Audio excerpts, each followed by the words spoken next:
Welcome to this explainer. Today, we're putting on our detective hats to uncover the hidden plumbing secrets lurking right beneath a home.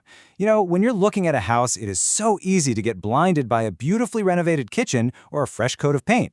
But the real mystery, and we're talking about the kind that could instantly cost you 10 to 15 grand in sudden excavations, often lies literally right beneath our feet. So we're going to dive deep into how you can spot these underground disasters way before they become your problem. Okay, let's take a quick look at our roadmap for today, so we can break down this whole intimidating process. We'll be covering Section 1, the hidden plumbing threat.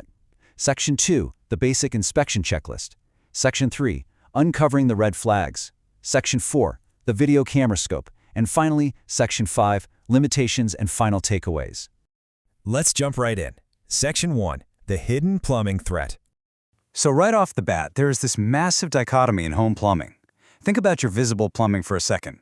A dripping sink faucet, maybe a constantly running toilet. These are immediate, you can see them, and they're generally quick, inexpensive fixes, right? But then, you have the sewer lines. These are essentially lurking monsters. As our source material points out, problems deep underground can stay completely hidden for years. You might have absolutely zero warning signs until the exact moment you're suddenly dealing with severe water damage, foul odors backing up into your living room, and just massive repair bills. And the kicker? By the time you actually notice an issue with a hidden line, the damage is usually already done. All right, moving on to Section 2, the basic inspection checklist. So how exactly do we find clues for something that's buried under tons of concrete and dirt? Well, we move through the house kind of like an investigator, gathering evidence, really putting the fixtures through a stress test. Step 1 isn't just giving the toilet a casual flush. It's about closely observing how the showers and sinks behave under a maximum water load. Step 2 means getting a flashlight on whatever piping is actually accessible, like in a basement or crawl space, and looking super closely at the joints for even the tiniest signs of moisture or long-term seepage. And Step 3 is absolutely crucial, inspecting the main drain cleanout. This is basically the primary access portal to your entire sewer line, and we really need to ensure it's properly sealed and definitely not showing signs of a previous messy backup. Now, the key during this physical walkthrough is to actively engage all of your senses. You aren't just looking around, you're listening. And yeah, you're smelling. Are the drains frustratingly slow? Do you hear this strange rhythmic gurgling sound coming from the tub when the toilet flushes? That uneven airflow is a huge tell that something is choking the system. You're searching for any corrosion or loose fittings. You're scanning for those damp, musty zones in your floor drains that really hint at recurring moisture problems. Oh, and definitely don't forget the paper trail. Reviewing prior sewer cleaning records, permits, or previous camera reports is just as important as the physical inspection itself. Honestly, the history of a house can reveal just as much as its current physical state. Section 3, uncovering the red flags. Let's decode what these surface clues actually tell us. Think of this as your personal inspector's decoder ring. A slow drain usually isn't just some hair clogged in the trap. It frequently points to an improper pipe slope deep underground. That basically means gravity simply isn't doing its job to pull the waste away. Frequent backups? Yeah, that suggests severe mainline damage or persistent blockages. Then there's root intrusion. Trees essentially treat your sewer line like an all-you-can-drink buffet. Their roots actively seek out the water, they squeeze in through microscopic cracks, and they progressively choke off the pipe entirely. And if you spot heavy corrosion on older materials, that is a giant flashing warning sign that the entire system is on borrowed time and nearing the absolute end of its functional life. But what happens when our basic detective work hits a literal brick wall?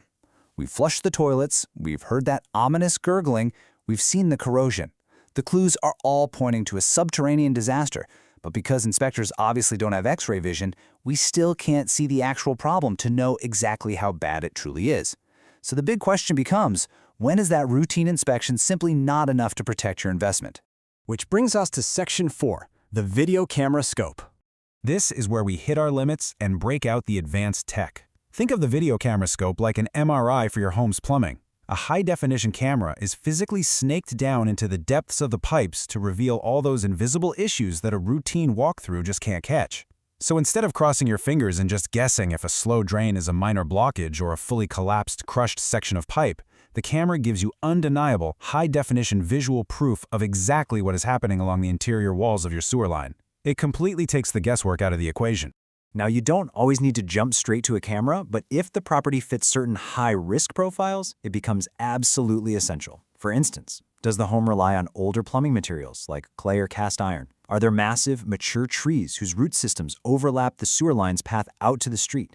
Is there a disclosed history of recurring clogs, or maybe some vaguely documented prior repairs? If you're answering yes to literally any of these, treating a camera scope as a mandatory follow-up isn't just being extra cautious, it could legitimately save you from buying into a massively expensive excavation project the second you move in.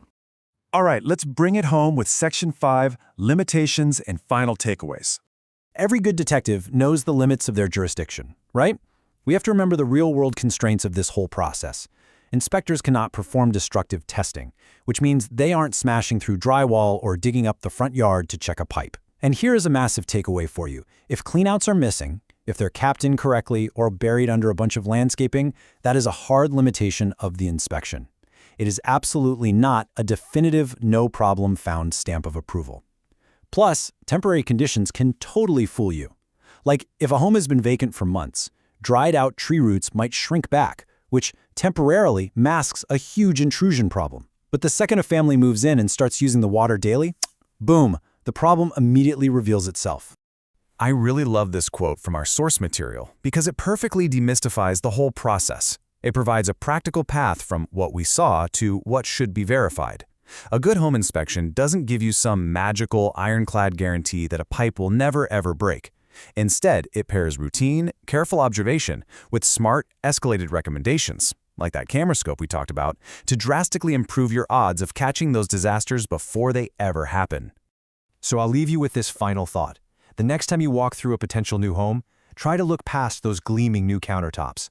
Look closely at the base of the toilets, actually listen to the drains, and hunt for those access points. Because if your dream home is hiding plumbing secrets, wouldn't you rather be the detective who uncovers them right now before you sign the paperwork rather than the victim of a very messy, very expensive nightmare later? Armed with this knowledge, you are absolutely ready to do exactly that. Thanks for joining me on this explainer, and hey, happy sleuthing.